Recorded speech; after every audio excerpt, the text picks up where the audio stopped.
México es un país rico en tradiciones y en su fe, pero también ha tenido sus problemas. En los años 20, la Iglesia Católica y el gobierno tuvieron sus batallas. Cuando las leyes anticlericales prohibieron que los sacerdotes administraran los sacramentos a sus fieles. Pero también hubo aquellos que lucharon contra el gobierno peleando por sus creencias y por su fe. Uno de ellos fue San Pedro de Jesús Maldonado.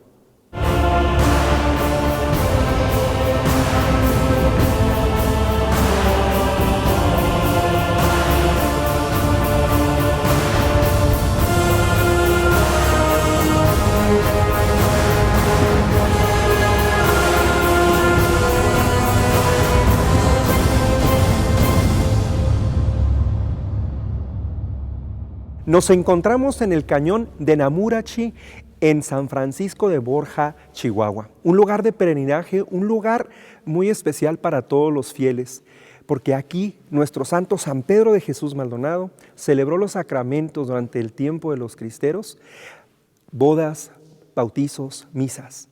Un lugar de fe para todos los creyentes. Cuando íbamos a la oración, nosotros íbamos a los cerros, a los montes, poníamos una cruz ahí y allá hacíamos los oficios de la adoración nocturna, donde cantábamos todos los cantos en los cerros, allá en las orillas del pueblo, en la noche, allá con unas alumbradas ahí, todos los adoradores. Don Gilberto Luis Ortega tiene recuerdos muy especiales de San Pedro de Jesús Maldonado. Yo tenía 13 años cuando lo conocí, que íbamos de Santana. De Santana es un pueblito, y también casa, pero pertenece a Santa Isabel, y nos íbamos a misa. Y lo conocí entonces, pero todavía estaba en el catecismo. Era muy amable, muy cariñoso, pues como el que es muy dinámico, muy amable, muy buen confesor. Todo el pueblo lo quería mucho lo quería el padre Maldonado.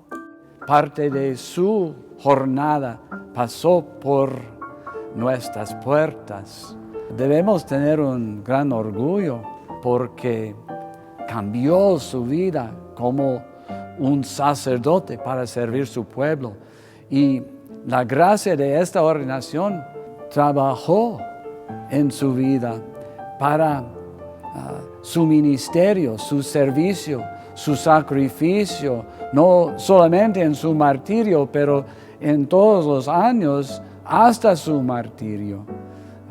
Entonces, El Paso es un lugar muy especial para su vida. Pero cuando fue seminarista, aquí en Chihuahua, enseguida la Sagrada Familia era el seminario, entonces mi tío, para poderlo ordenar, tuvieron que salir de aquí por lo mismo de la persecución. Pero sí estuvo en El Paso, sí fue allá un tiempo, lo que duró, un tiempito. Vino a dar su cantamisa en febrero, pero ¿dónde estuvo más tiempo? Pues yo digo en la diócesis hermana del Paso, de su funeral.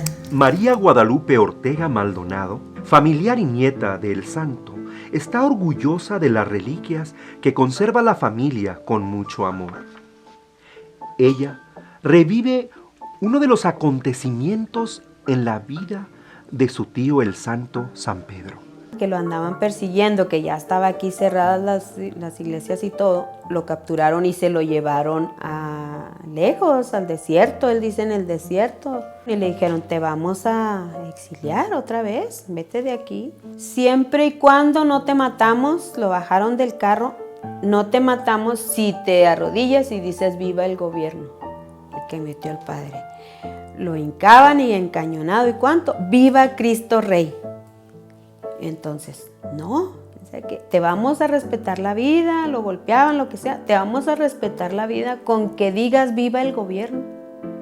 Lo vuelven a encañonar, a golpear y cuánto, y lo arrodillan para fusilarlo y luego dice, viva Cristo Rey. Y no, entonces Mendiolea le dice, no, dijo, hombres como tú, así tan fuertes, tan valientes, no merecen morir. Te vamos a dar pero dinero para que te vayas, pero no regreses a Santa Isabel. Y lo dejaron allá abandonado en el desierto. Pues dicen que duró como un mes, no sé cuánto, para llegar a Santa Isabel. Y Minita asustada y preocupada, porque dice, ¿dónde estabas, Pedro, cuando llegó? Pues irreconocible, barbón, sucio, como sea. No, hombre, dice, vengo feliz, porque, dice, ya me beatificaron en vida, me dijeron, cura beato, tú no mereces morir, porque eres muy valiente. Y me beatificaron en vida. Él iba feliz por la experiencia esa que vivió. Todos unidos rezaban La señora Marta Solórzano recuenta las experiencias vividas por su familia con San Pedro de Jesús Maldonado y el martirio de nuestro santo. obedecía a escondidas, porque él no podía quedarse, que se está muriendo una persona y no ir a asistirlo. En él no entraba eso. Inclusive, ¿se acuerda el letrero que tiene allí en la iglesia?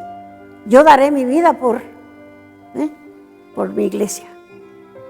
Sí, pero él, inclusive el gobierno en Chihuahua puso primero que nomás 5 sacerdotes podían oficiar. Después ya no eran 5, ya eran 3. En toda la ciudad. No, una cosa triste, unas cosas tremendas. Entonces, el padre, pues, hacía lo que podía. Cuando estaba la persecución muy fea, muy triste, los policías le decían la acordada. Era el nombre que tenían. Andaban todos armados y todo, y les ordenaban que fueran a tal parte para buscarlo. Lo tuvimos en la casa de mi abuelito, y mi papá hizo 2 escondites. Le decían la galera del abuelo, porque allí echaban cosecha, la semilla y cosas así, y herramientas.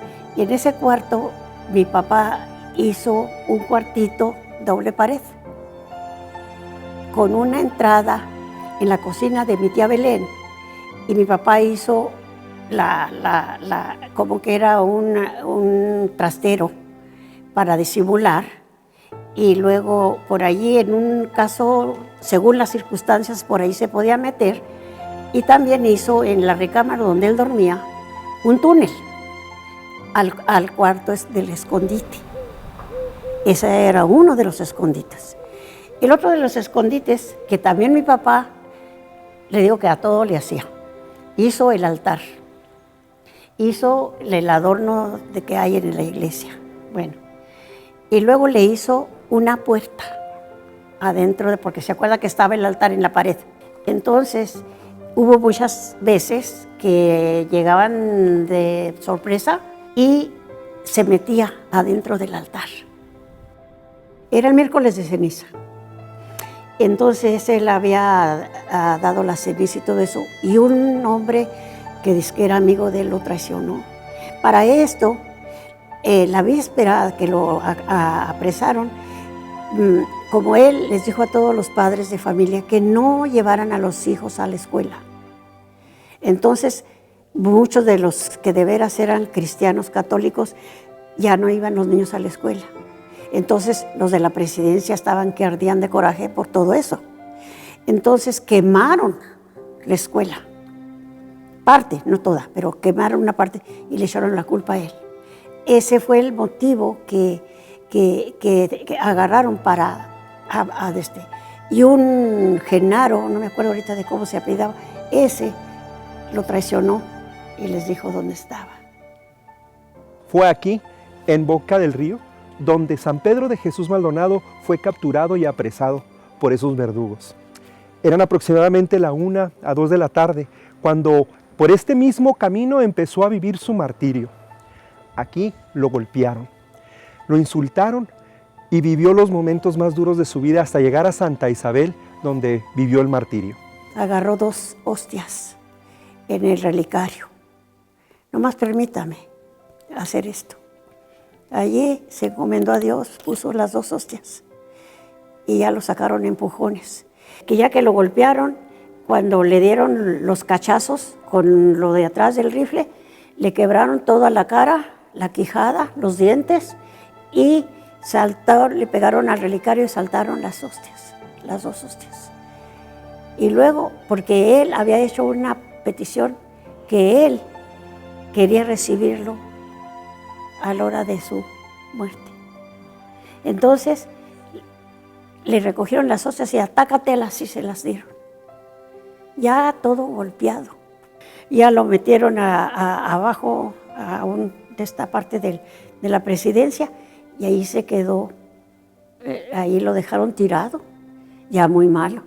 A mí me daba tristeza esto mucho, que ni un hombre trató ¿cómo se dice?, de ayudarle o de defenderlo. Puras mujeres iban. Caminó muchísimo, a pie, descalzo. Pues ya se lo llevaron a Chihuahua, lo metieron en el hospital civil, el hospital más triste que sé. El padre Raigosa era un padre que estaba en Guadalupe y Calvo, que él era de por allá de Guadalajara, de por parte de allá, de México. Entonces, para esto, ese padre Raigosa dijo, yo voy a ver al padre, al hospital. Y no lo querían dejar, porque tenían órdenes. Y la mera del hospital le dijo, mira, déjame ir a verlo, porque él se vistió de civil. Le dijo, yo no soy sacerdote, usted sabe. Estaba allí tirado, ya muerto. Entonces, pues se juntó así de gente, mucha gente ranchera, se ven las gentes con sombrero y todo, se lo llevaron en hombros del obispado, ya en su cajita, a sepultarlo. Entonces después todos los de la Acción Católica se unieron, se subieron a las catedrales donde los tenían que no tocaban, tocaron todos los templos, entre todos los jóvenes. Y toda la gente, después de que los sepultaron, se fueron enfrente de la presidencia. No salió ni un cobarde. Después de la muerte de Pedro de Jesús Maldonado, el día 11 de febrero de 1937, la gente se reunió en la Plaza del Pueblo. Ahí gritaron, ¡viva la Virgen de Guadalupe! ¡Viva Cristo Rey! ¡Viva los mártires mexicanos! ¡Viva Pedro de Jesús Maldonado! Desde ese día, las iglesias no dejaron de tocar las campanas y los fieles regresaron al culto de la fe.